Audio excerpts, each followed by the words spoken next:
Hello friend, welcome to all my YouTube channel the great learner. So आज हम पढ़ने वाले हैं मगध राज का उत्कर्ष। ओके, इसमें हम पढ़ने वाले हैं उसके जो संस्थापक थे उनका नाम, उसके बाद जो मगध पर गद्दी पर बैठा था उसके शासक का नाम, उसने कब तक शासन किया उस मगध की गद्दी पर, ये सब हम यहाँ पर ये जानकारी लेंगे। ओके, सो सबसे पहले जो है वह मगध के सबसे प्राचीन वंश के संस्थापक का नाम है बृहद्रथ। ओके, उसके जो संस्थापक थे, संस्थापक का नाम क्या है तो बृहद्रथ। ओके, बृहद्रथ यह उसके सबसे प्राचीन वंश के संस्थापक थे। उनकी राजधानी, अब इनकी जो राजधानी थी,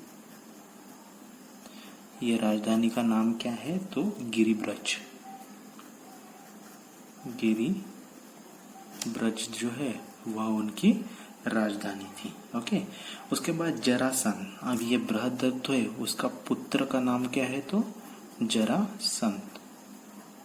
जरासंध ये उनके बृहद्रथ के पुत्र का नाम है। ओके, उसके बाद जो है वह हायक वंश के संस्थापक, सेकंड जो है वह हायक वंश के संस्थापक, इनका नाम है बिंबिसार। क्या है उसका नाम? बिंबिसार। वह मगध के गद्दी पर बैठ गया। अब ये मगध की गद्दी पर बैठ गया। अब ये गद्दी पर कब बैठ गया तो वह बैठ गया 544। ओके, 544 ईस्वी सन पूर्व में वह मगध के गद्दी पर बैठ गया। ओके, उसके बाद जो है वह है बौद्ध धर्म का अनुयायी था। ये बिंबिसार जो है वह बौद्ध धर्म का अनुयायी था। ओके, उसके बाद एक मोस्ट इम्पोर्टेंट पॉइंट है, यह प्रथम भारतीय राजा था जिसने प्रशासनीय व्यवस्था पर बल दिया। ओके, बिंबिसार यह एक ऐसा राजा था, उसने जो है वह भारतीय ऐसा राजा था जिसने प्रशासनीय व्यवस्था पर बल दिया। बिंबिसार ने बृहद्रथ को हराकर अंगराज को मगध से मिला लिया। अभी अंगराज का जो शासक था, ओके, उसका नाम क्या है? बृहद्रथ। ओके, इसको हराकर मगध प्लस अंगराज ये मिला लिए। क्या मिला लिए? बिंबिसार ने अंगराज का जो बृहद्रथ ये राजा था उसको हराकर मगध के इसमें अंग जो राज्य था उसको मिला लिया। बिंबिसार ने राजगृह का निर्माण कर उसे अपनी राजधानी बनाया। अभी मगध को जो है वही, ओके, मगध को ही राजगृह बताया गया है और उसका निर्माण करके उसने ही वह अपनी राजधानी बना ली। ओके, अभी ये दोनों की जो राजधानी का नाम क्या हो गया फिर? अभी राजगृह। ओके, उसके बाद जो है बिंबिसार ने मगध पर कम से कम 52 वर्ष तक शासन किया। इसने कितने वर्ष तक शासन किया तो 52 वर्ष तक उसने शासन किया। किसने? बिंबिसार ने। ओके, उसके बाद है महात्मा बुद्ध की सेवा में। महात्मा बुद्ध की सेवा में बिंबिसार ने राजवैद्य जीवक को भेजा। अभी राजवैद्य था किसका? जो अपना बिंबिसार था उसका एक राजवैद्य था। ओके, यह राजवैद्य का नाम है जीवक। क्या नाम है? जीवक। यह जीवक को जो है उसने अपनी महात्मा बुद्ध की सेवा में, ओके, महात्मा बुद्ध की सेवा में भी भेज दिया। और अवंती के राजा थे एक प्रद्योत, जब पांडु रोग से ग्रसित थे तो उनकी सेवा में भी उसने अपने राजवैद्य जीवक को भेज दिया। ओके, यह राजवैद्य जीवक जो है उसको सेवा में भेज दिया। किसके? तो पहले भेज दिया महात्मा बौद्ध के, और जो अवंतिका राजा था, अवंतिका राजा। ओके, अवंतिका राजा का नाम क्या था? तो उसका नाम था प्रद्योत। ओके, इनकी सेवा में उसे भेज दिया। उसके बाद जो है बिंबिसार ने अपने वैवाहिक संबंध प्रस्थापित किए थे। ओके, अब ये बिंबिसार जो राजा है, ओके, उसने 3 रानियों के साथ विवाह कर दिया। ओके, अब ये 3 रानियां कौन सी थी जिससे उसने अपना साम्राज्य का विस्तार किया? तो पहली जो थी वह उसने कौशल नरेश प्रसेनजीत की बहन महाकौशल्या से विवाह कर लिया। पहली जो रानी थी उसका नाम क्या है? कौशल नरेश प्रसेनजीत की बहन महाकौशल्या से। उसके बाद दूसरी जो है वह वैशाली के चेटक की पुत्री चेलना। ओके, दूसरी जो रानी थी वह कौन थी? चेलना। ओके, तीसरी जो रानी थी वह थी मद्र देश। अब ये मद्र देश जो है वह आधुनिक में पंजाब जिसे कहा जाता है, वहां की राजकुमारी शेमा। ओके, ये 3 रानियों के साथ उसने विवाह प्रस्तापित किया और वह अपने साम्राज्य का विस्तार कर दिया। उसके बाद जो वे बिंबिसार की जो हत्या है वह उसके पुत्र अजात शत्रु ने कर दी। ओके, अभी बिंबिसार का एक पुत्र था,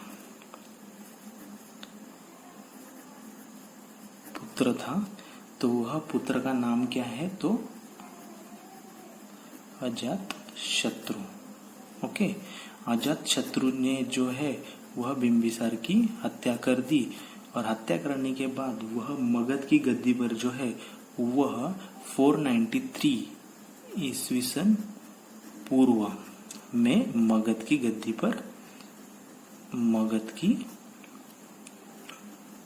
पर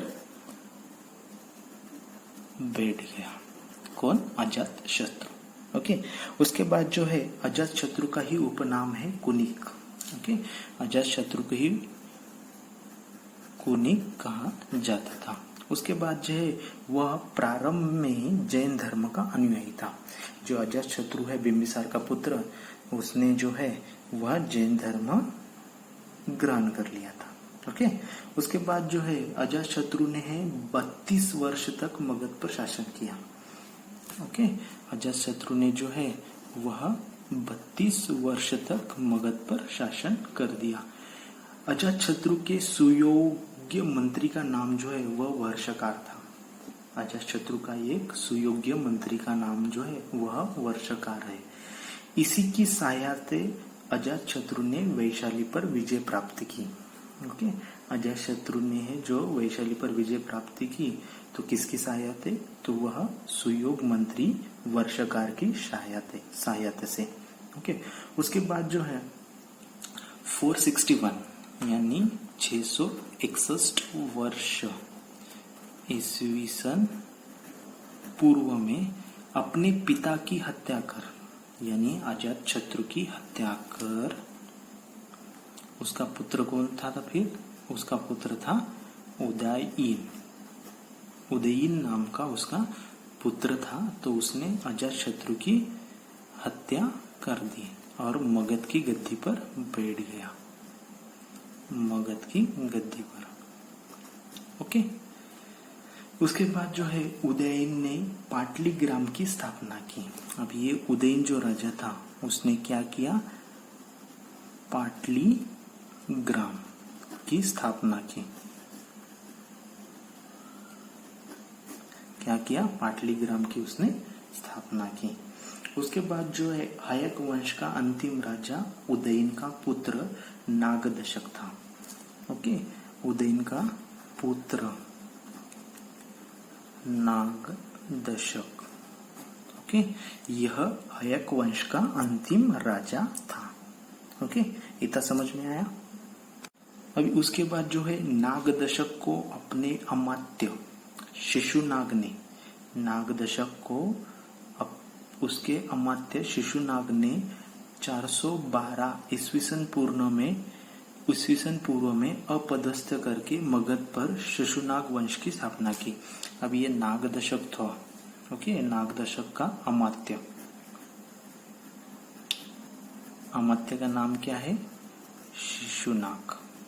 ओके, शिशुनाग ने 412 ईस्वीसन पूर्व पर जो नाग दशक था उसको अपदस्थ यानी पदत्याग कराया और मगध पर जो है वह शिशुनाग वंश की स्थापना की। क्या किया? शिशुनाग वंश की स्थापना की। किसने की? तो अमात्य जो शिशुनाग था का किसका था? नाग दशक का। ओके, उसके बाद जो है शिशुनाग ने अपनी राजधानी पाटलिपुत्र से हटाकर वैशाली में स्थापित की। अभी शिशुनाग था। ओके, शिशुनाग ने जो राजधानी कहाँ से हटाई? पाटलिपुत्र से हटाकर कहाँ की? तो वैशाली में की। कहाँ की? तो वैशाली में उसने जो है राजधानी बना ली। अभी इसके बाद जो है वह शिशुनाग का उत्तराधिकारी, कि नहीं, शिशुनाग हो गया। ओके, उसका उत्तराधिकारी। अभी उत्तराधिकारी का नाम क्या है? तो कालाशोक पुनः राजधानी को पाटलिपुत्र ले गया। शिशुनाग का उत्तराधिकारी कौन था? तो कालाशोक था। उसने पुनः यानी बाद में जो है वह राजधानी को जो है वह पाटलिपुत्र ले गया। फिर से उसने राजधानी किसे बनाया? तो पाटलिपुत्र को। कहाँ से? वैशाली से पाटलिपुत्र ले गया। शिशुनाग वंश का अंतिम राजा नंदीवर्धन था। शिशुनाग का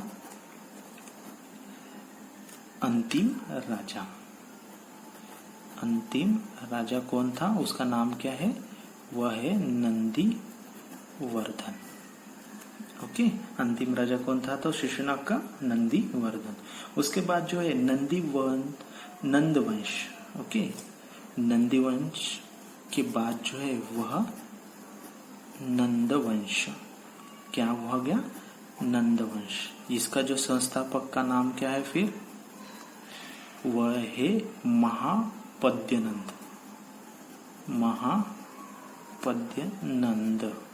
यह नंदवंश का स्थापक यानी संस्थापक है। उसके बाद है नंदवंश का अंतिम शासक। नंदवंश का अंतिम शासक। ओके, अंतिम शासक का नाम क्या है? फिर घनानंद। यह नंदवंश का अंतिम राजा। यह सिकंदर का समकालीन था। क्या था यह? सिकंदर का समकालीन। इसे चंद्रगुप्त मौर्य ने युद्ध में पराजित किया। ओके, ये घनानंद जो है इसे चंद्रगुप्त मौर्य ने युद्ध में पराजित किया और मगध का राज्य था वहां पर एक नए वंश यानी मौर्य वंश की स्थापना की। क्या की? मौर्य वंश की स्थापना की। तो इसके बाद हम पढ़ने वाले हैं यानी अगले लेक्चर में हम इसके बाद जो है वह सिकंदर और उसके बाद मौर्य साम्राज्य, यह हम इसके बाद देखने वाले हैं। तो दोस्तों, मेरा आज का वीडियो आपको कैसा लगा? अगर अच्छा लगा होगा तो प्लीज मेरे वीडियो को जो है वह लाइक करो, शेयर करो एंड हाँ, सब्सक्राइब करना ना भूलिए ताकि मेरे लेटेस्ट वीडियो जो है आपको मिलते रहे। ओके, थैंक यू दोस्तों।